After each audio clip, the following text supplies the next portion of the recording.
November 9ನೇ ತಾರೀಕಿನಿಂದ 11ನೇ ತಾರೀಕು ತನಕ ಕೂಡ 4 ಸಾವು ಆಗಿದಾವೆ. ನಿನ್ನೆ ಕೂಡ ಒಬ್ಬ ಬಾಣಂತಿ ಸಾವಾಗಿದೆ. ಹಂಗಾಗಿ ಹತ್ತತ್ರ 5 ಮಂದಿ ಬಾಣಂತಿಯರು ಬಳ್ಳಾರಿಯ ಜಿಲ್ಲಾ ಆಸ್ಪತ್ರೆಗಳಲ್ಲಿ ಇವತ್ತು ಬಾಣಂತಿಯರು ಸಾವಾಗಿದ್ದಾವೆ. ಇವತ್ತು ಇಡೀ ರಾಜ್ಯದಲ್ಲಿ ಹತ್ತತ್ರ 100ಕ್ಕೂ ಹೆಚ್ಚು ಮಂದಿ ಬಾಣಂತಿಯರು ಇವತ್ತು ಸಾವನ್ನ ಆಗಿದ್ದಾರೆ. ದಾವಣಗೆರೆ ಆಗಿರ್ಬೋದು, ತುಮಕೂರು ಆಗಿರ್ಬೋದು, ಪಾವಗಡ ಆಗಿರ್ಬೋದು, ಬಳ್ಳಾರಿ ಆಗಿರ್ಬೋದು,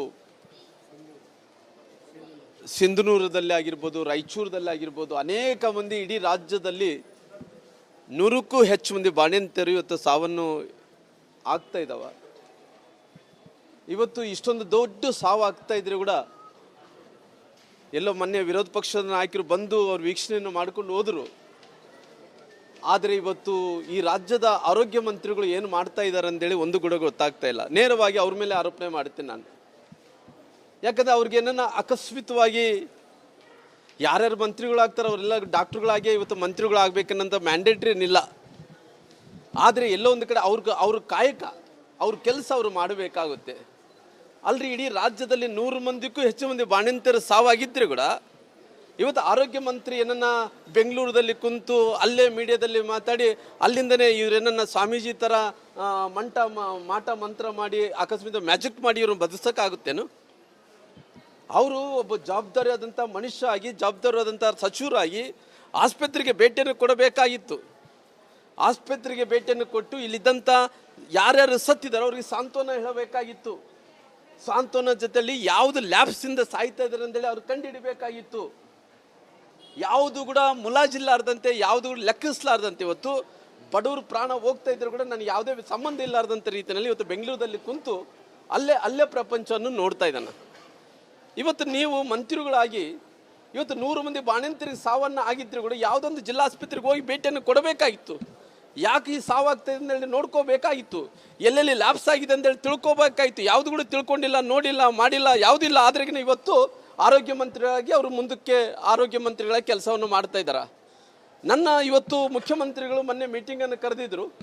ಮೀಟಿಂಗ್ ಕರೆದಂಥ ಟೈಮಲ್ಲಿ ಅವರು ಮುಖ್ಯಮಂತ್ರಿಗಳು ಅವ್ರ ದಾಟಿಯಲ್ಲಿ ಅವ್ರು ಗಟ್ಟಿಯಾಗಿ ಮಾತಾಡ್ತಾರೆ. ಅವ್ರಿಗೆ ರೆಸ್ಪಾನ್ಸಿಬಿಲಿಟಿ ಇದ್ದಂಥ ಟೈಮಲ್ಲಿ ಮಾತಾಡಲೇಬೇಕು, ಬೇರೆ ಆಪ್ಷನ್ ಏನಿಲ್ಲ. ಆದರೆ ಮುಖ್ಯಮಂತ್ರಿಗಳು ಮಾತಾಡಿದ ಮೇಲೆ ಏನು ಇಂಪ್ಯಾಕ್ಟ್ ಆಗಿದೆ, ಏನು ಆಗಿದೆ ಅನ್ನೋಂಥದ್ದು ನೋಡಬೇಕಾಗುತ್ತೆ. ಇವತ್ತು ಪುನಃ ನಮಗೆ ಇನ್ನೊಂದು ಬಾಣಂತಿಯರು ಸಾವಾಗಿದ್ದಾರ. ಇವತ್ತು 100ಕ್ಕೂ ಹೆಚ್ಚು ಮಂದಿ ಬಾಣಂತಿಯರು ಸಾವಾಗ್ತಾ ಇದ್ರು ಕೂಡ ನಮ್ಮ ಬಳ್ಳಾರಿ ಜಿಲ್ಲೆಯಲ್ಲಿ ಕೂಡ 5 ಮಂದಿ ಬಾಣಂತಿಯರು ಸಾವಾಗಿದ್ರು ಕೂಡ ಇವತ್ತು ಮುಖ್ಯಮಂತ್ರಿ ಕರೆದು ಮಾತಾಡಿದಂಥ ಟೈಮಲ್ಲಿ ಕೂಡ ಯಾರು ತಪ್ಪು? ಇವತ್ತು ಎಲ್ಲಿ ಲ್ಯಾಬ್ಸ್ ಆಗಿದೆ? ಡ್ರಗ್ಸ್ ಅಂಡ್ ಲಾಜಿಸ್ಟಿಕಲ್ಲಿ ವೇರ್ಹೌಸಿಂಗ್ ಸೊಸೈಟಿಯಲ್ಲಿ ಲ್ಯಾಬ್ಸ್ ಆಗಿದೆನಾ? ನೀವು ಔಷಧಿಗಳು ಖರೀದಿ ಮಾಡೋಂಥ ಸಂದರ್ಭದಲ್ಲಿ ಗುಣಮಟ್ಟದಂಥ ಔಷಧ ಇದೇನೇ ಇಲ್ಲ ಅಂತ ನೋಡ್ಕೋಬೇಕಾಗಿತ್ತಲ್ಲ. ಇವತ್ತಿಂದು ಸಾವಲ್ಲ ಇದು, ಕೇವಲ ಸೆಪ್ಟೆಂಬರ್ ನವೆಂಬರಿನ ಸಾವಲ್ಲ ಇದು. ಕಳೆದ 8 ತಿಂಗಳಿಂದ ಮಾರ್ಚ್ನಿಂದ ಸಾವಾಗ್ತಾ ಇದ್ದಾವೆ. ಇವತ್ತು ಬಾಣಂತಿಯರೇ ಸಾವಾಗ್ತಿದ್ರು, 8 ತಿಂಗಳಿಂದ ಸಾವಾಗ್ತಾ ಇದ್ದಾವ.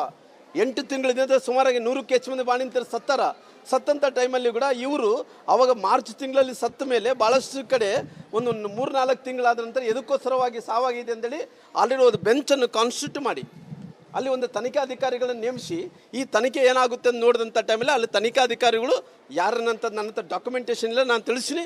ಆ ತನಿಖಾಧಿಕಾರಿಗಳು ಕೊಡ್ತಾರೆ ಬಿಕಾಸ್ ಆಫ್ ಐ ಫ್ಲೂಯಿಡ್ದಿಂದನೇ ಇವತ್ತು ಸತ್ತಾರನ್ನಂಥದ್ದು ಅದ್ರ ವರದಿಯನ್ನು ಕೂಡ ಕೊಡ್ತಾರೆ. ವರದಿಯನ್ನು ಕೊಟ್ಟ ನಂತರ ಏನು ಮಾಡಿದ್ರು ಇವರು? ಇವತ್ತು ಪಶ್ಚಿಮ ಬೆಂಗಾಲ ಫಾರ್ಮಸ್ಯೂಟಿಕಲ್ ಕಂಪನಿಯನ್ನು ಅವರು ಲ್ಯಾಬ್ಸ್ ಆದಂಥ ಔಷಧಗಳನ್ನು, ಆ ಫಾರ್ಮಸ್ಯೂಟಿಕಲ್ ಕಂಪನಿಯನ್ನು ಯಾರ್ದು ಅದು? ಯಾರು ಅವ್ರ ಹಿಂದ್ಗಡೆ ಇದ್ದಂಥವ್ರು ಯಾರು? ಇವತ್ತು ಇವೆಲ್ಲ ಜವಾಬ್ದಾರಿಯನ್ನು ಮುಖ್ಯಮಂತ್ರಿಗಳು, ಸರ್ಕಾರ, ಮಂತ್ರಿಗಳು ತಗೋಬೇಕಾಗಿತ್ತಲ್ಲ. ಯಾರಿಗೂ ತಗೊಳ್ಳಾರ್ದಂತೆ ಇವತ್ತು ಅವರು ಈ ಔಷಧಗಳನ್ನು ಖರೀದಿ ಮಾಡಿ ಔಷಧಗಳ ಮೂಲಕ ಇದು ಜನರಿಗೆ ಇವತ್ತು ಅಪಾಯ ಆಗ್ತಾ ಇದೆ, ಪ್ರಾಣ ಕಳ್ಕೊಳ್ತಾ ಇದ್ದಾರೆ. ಆ ಫಾರ್ಮಸ್ಯೂಟಿಕಲ್ ಕಂಪನಿಯನ್ನು ನೀವೇ ಬ್ಯಾನ್ ಮಾಡ್ತೀರಿ. ಏನು ಪಶ್ಚಿಮ ಬಂಗಾಳದ ಫಾರ್ಮಸ್ಯೂಟಿಕಲ್ ಕಂಪನಿಯನ್ನು ನೀವೇ ಬ್ಯಾನ್ ಮಾಡ್ತೀರಿ. ಆ ಬ್ಯಾನ್ ಆದಂಥ ಔಷಧಗಳನ್ನು ಮತ್ತೆ ಪುನಃ ಈ ಜನರು ಕೊಡೋಂಥ ಕೆಲಸ ಮಾಡ್ತೀರಿ. ಫ್ಲೂಯಿಡ್ದಿಂದನೇ ಸತ್ತಾರನ್ನಂಥ ವರದಿಗಳು ಇದ್ದರೆ ಕೂಡ ಇವತ್ತು ಏನು ಮಾಡ್ತಾ ಇದ್ರಿ ತಾವು? ಒಂದು ಗೊತ್ತಾಗ್ತಾ ಇಲ್ಲ ಏನು ಮಾಡ್ತಾ ಇದ್ದಾರೆ. ಇನ್ನು ಎಷ್ಟು ಮಂದಿ ಸತ್ತ ಮೇಲೆ ಅವ್ರ ಮಂತ್ರಿಗಳೇನನ್ನ ಯಾವತ್ತು ನಮ್ಮ ಜಿಲ್ಲಾಸ್ಪತ್ರೆಗಳು ಬರ್ತಾರೋ ಗೊತ್ತಿಲ್ಲ. ಅವ್ರು ಏನನ್ನ ಬಡವ್ರ ಬಗ್ಗೆ ಕಳಿಕಳಿದ್ರಿಗ್ನ ಆರೋಗ್ಯ ವಿಚಾರದಲ್ಲಿ ಯಾರನ್ನ ಬಡವ್ರನ್ನ ಕಾಪಾಡಬೇಕಂದ್ರಿಗ್ನ ಎಲ್ಲ ಬಾಣಂತಿರ ಸಾವು ಇವತ್ತೇನಾಗ್ತಾವೆ, ಬಾಣಂತಿರ ಸಾವನ್ನು ನಿಲ್ಲಿಸ್ಬೇಕಾದ್ರಿಗ್ನ ಇವತ್ತು ತಕ್ಷಣ ಅವರು ಮಂತ್ರಿಗಳು ಆಸ್ಪತ್ರೆ, ಜಿಲ್ಲಾಸ್ಪತ್ರೆ, ಬಳ್ಳಾರಿ ಜಿಲ್ಲಾಸ್ಪತ್ರೆ ಬರಬೇಕು, ದಾವಣಗೆರೆಗೆ ಹೋಗ್ಬೇಕು, ಪಾವಗಡ ಹೋಗ್ಬೇಕು, ರಾಯಚೂರು ಹೋಗ್ಬೇಕು, ಸಿಂಧನೂರು ಹೋಗ್ಬೇಕು, ಎಲ್ಲ ಆಸ್ಪತ್ರೆಗಳು ಹೋಗ್ಬೇಕು. ಅಲ್ಲಿ ಕುಂತು ಸುಮ್ಮನೆ ಅಲ್ಟೆ ಹೊಡೆಯೋದಲ್ಲ. ಹಂಗಾಗಿ ಇವತ್ತಿನ ಸಂದರ್ಭದಲ್ಲಿ ಇಷ್ಟೇ ನಾನು ಕೇಳ್ತಾ ಇರೋದು, ಇವತ್ತು ಫಾರ್ಮಸ್ಯೂಟಿಕಲ್ ಕಂಪ್ನಿ ಏನು ಪಶ್ಚಿಮ ಬಂಗಾಳದಲ್ಲಿ ಫಾರ್ಮಸ್ಯೂಟಿಕಲ್ ಕಂಪ್ನಿ ಏನು ಇವತ್ತು ಲ್ಯಾಬ್ಸ್ ಆದಂಥ ಡ್ರಗ್ಸ್ ಕೊಟ್ಟು ಇವತ್ತು IV ಫ್ಲೂಯಿಡಿಂದ ಏನು ಸಾವಾಗ್ತಾ ಇದ್ರೋ ಅವ್ರಿಗೆಲ್ಲರೂ ಕೂಡ ಪರಿಹಾರ ಈ ರಾಜ್ಯದ ಮುಖ್ಯಮಂತ್ರಿಗಳು ನಾನು ಗಟ್ಟಿಯಾಗಿ ಹೇಳ್ತಾ ಇದ್ದೀನಿ, 1 ಕೋಟಿ ರೂಪಾಯಿ ಪರಿಹಾರ ಹಣವನ್ನು ಕೊಡಬೇಕು. ಯಾರ್ಯಾರು ಇವತ್ತು ಬಾಣಂತಿಯರು ಸತ್ತಾರೋ ಅವ್ರಿಗೆ 1 ಕೋಟಿ ರೂಪಾಯಿ ಪರಿಹಾರ ಹಣವನ್ನು ಕೊಡಬೇಕು. ಅಕಸ್ಮಿತವಾಗಿ ನಿಮ್ಮ ಕೈಲಿ ಕೊಡೋಕ್ಕಾಗಲ್ಲ ಅಂದ್ರಿಗಿನ CBIಗೆ ಒಪ್ಪಿಸ್ಬೇಕು. ಇದನ್ನ ಇಲ್ಲಿದ್ರೆ ನಾವು ಸುಮ್ಮನೆ ಬಳ್ಳಾರಿ ಜನರು ಹಿಂಗೆ ನೋಡ್ಕೊಂತ ಕುಂತು ರಾಜ್ಯದಲ್ಲಿದ್ದಂಥ ಜನರು ಬಡವರು ಆಸ್ಪತ್ರೆ ಬರೋಂಥ ಟೈಮಲ್ಲಿ ಇವತ್ತು ಆರೋಗ್ಯ ಇಲಾಖೆ ಇದ್ರೆ ನಾವು ಕೂಡ ನೋಡಿದ್ವಿ. ಇವತ್ತು ಹತ್ತತ್ರ 310 ಬೆಡ್ಡೆಡ್ ಆಸ್ಪತ್ರೆ, ಹತ್ರ ತಾಯಿ ಮತ್ತು ಮಗನ ಆಸ್ಪತ್ರೆ ಇವತ್ತು ನಮ್ಮ ಬಳ್ಳಾರಿಯಲ್ಲಿ ಇದೆ. ಇವತ್ತು ಇಡೀ ರಾಜ್ಯದಲ್ಲಿ ತಾಯಿ ಮತ್ತು ಮಗನ ಆಸ್ಪತ್ರೆಗಳಿದಾವ. ನಾನು ಆರೋಗ್ಯ ಮಂತ್ರಿ ಇದ್ದಂಥ ಟೈಮಲ್ಲಿ ಕೂಡ ಇಡೀ ದೇಶದಲ್ಲಿ, ಭಾರತ ದೇಶದಲ್ಲಿ ಇವತ್ತು ತಾಯಿ ಮತ್ತು ಮಗನ ವಿಚಾರದಲ್ಲಿ ಇವತ್ತು 2ನೇ ಸ್ಥಾನದಲ್ಲಿದ್ದೀವಿ. 2ನೇ ಸ್ಥಾನದಲ್ಲಿದ್ದೀವಿ. ತಾಯಿ ಮತ್ತು ಮಗನು ಉಳಿಸೋಂಥ ವಿಚಾರದಲ್ಲಿ ನಾವು ಅವರು ಸುರಕ್ಷಿತವಾಗಿ ಕಾಪಾಡೋಂಥ ವಿಚಾರದಲ್ಲಿ 2ನೇ ಸ್ಥಾನದಲ್ಲಿದ್ದೀವಿ. ಇವತ್ತು ದೇಶದಲ್ಲಿ ಕೊನೆ ಸ್ಥಾನಕ್ಕೆ ತಲುಪಿದೆ. ಇದು ಕೊನೆಯ ಸ್ಥಾನ. ಇವತ್ತು ಇಷ್ಟೊಂದು ಮರಣ ಆಗ್ತಾ ಇದ್ರು ಕೂಡ ಇವತ್ತು ಯಾವುದೇ ಕ್ಯಾರೆ ಅಂತ ಇಲ್ಲ ಮಂತ್ರಿ. ಅವನು ಹೆಂಗಿದಾನಂದ್ರಿಗಿನ ಏನು ಹೇಳ್ತಾರಲ್ಲ, ಆನೆ ಮುಂದೆ ಕೊಳ್ಳಲು ಬಾರಿಸಿದಂಗೆ ಆಗ್ಬಿಟ್ಟೈತೆ. ಅವನು ದಪ್ಪದ ಚರ್ಮ ಜಾಸ್ತಿ ಆಗಿದೆ. ಆ ದಪ್ಪದ ಚರ್ಮ ಅದು ಏನು ದಪ್ಪ ಆಗಿದೆ ಅನ್ನೋದು ಕಡಿಮೆ ಮಾಡ್ಬೇಕಂದ್ರಿಗಿನ ಇವತ್ತು ಜನರಿಗೆ ಕ್ಷಮೆಯಾಚನೆಯನ್ನು ಕೇಳಬೇಕು, 1 ಕೋಟಿ ರೂಪಾಯಿ ಪರಿಹಾರ ಹಣವನ್ನು ಕೊಡಬೇಕು, ಜೊತೆಲಿ CBIಗೆ ಒಪ್ಪಿಸ್ಬೇಕು. ಯಾರು ತಪ್ಪಿದ್ದಸ್ತಿದ್ರು ಅವ್ರಿಗೆ ಶಿಕ್ಷೆ ಕೂಡ ಆಗಬೇಕು. ಇವತ್ತು ಎಲ್ಲ ಡಾಕ್ಟ್ರುಗಳ ಹತ್ರ ನಾನು ಕೇಳ್ತಾ ಇದ್ದೆ, ಏನು ಎದಕ್ಕೋಸ್ಕರವಾಗಿ ಸಾವಾಗ್ತಾ ಇದೆ ಅಂತೇಳಿ. ಅವ್ರು ಹೇಳ್ತಾ ಇದ್ರು, ರಾಮ್ಲವ್ರೆ ನಾವೆಲ್ಲ ರೀತಿಯಲ್ಲಿ ಕೂಡ ಪ್ರೋಟೋಕಾಲ್ಸನ್ನು ಮೇಂಟೈನ್ ಮಾಡ್ತಾ ಇದ್ದೀವಿ, ಪ್ರೋಟೋಕಾಲ್ಸನ್ನು ಮೇಂಟೈನ್ ಮಾಡ್ತಾ ಇದ್ವಿ. ಸಾವು ಆಗ್ತಾ ಇದೆ ಅಂತ ನಮಗೆ ಭಯ ಆಗ್ತಾಯಿದೆ. ನಾವು ಕೆಲಸ ಮಾಡಬೇಕಲ್ಲ ಅಂತ. ಯಾಕಂದರೆ ನಮ್ಮ ಹತ್ರ ಡಾಕ್ಟ್ರುಗಳಿಲ್ಲ, ನರ್ಸ್ಗಳಿಲ್ಲ, ಅಪಾಯಿಂಟ್ಮೆಂಟ್ಸ್ ಆಗ್ತಾ ಇಲ್ಲ. ಆದಂಥವ್ರನ್ನ ಇವತ್ತು ಕೆಲಸ ಬಿಟ್ಟು ಹೋಗ್ತಾ ಇದ್ದಾರಾ. ಇವತ್ತು ಡಾಕ್ಟ್ರುಗಳು 24 ತಾಸು ಕೆಲಸ ಮಾಡ್ತಾ ಇದ್ದಾರಾ. ಆದರೆ ನೀವೇನು ಸರ್ಕಾರದಲ್ಲಿ ಏನು ಮಾಡ್ತಾ ಇದ್ದೀರಾ? ಕತ್ತೆ ಕಾಯ್ತಾ ಇದ್ದೀರಾ? ಇದಕ್ಕೆ ಉತ್ತರವನ್ನು ಕೊಡಬೇಕಾಗಿದೆ. ಮುಂದಿನ ದಿನಗಳಲ್ಲಿ ಪರಿಹಾರವನ್ನು ಕೊಡಬೇಕಂದೇಳಿ ಒತ್ತಾಯ ಮಾಡ್ತಾರೆ. CBIಗೆ ಒಪ್ಪಿಸ್ಬೇಕು.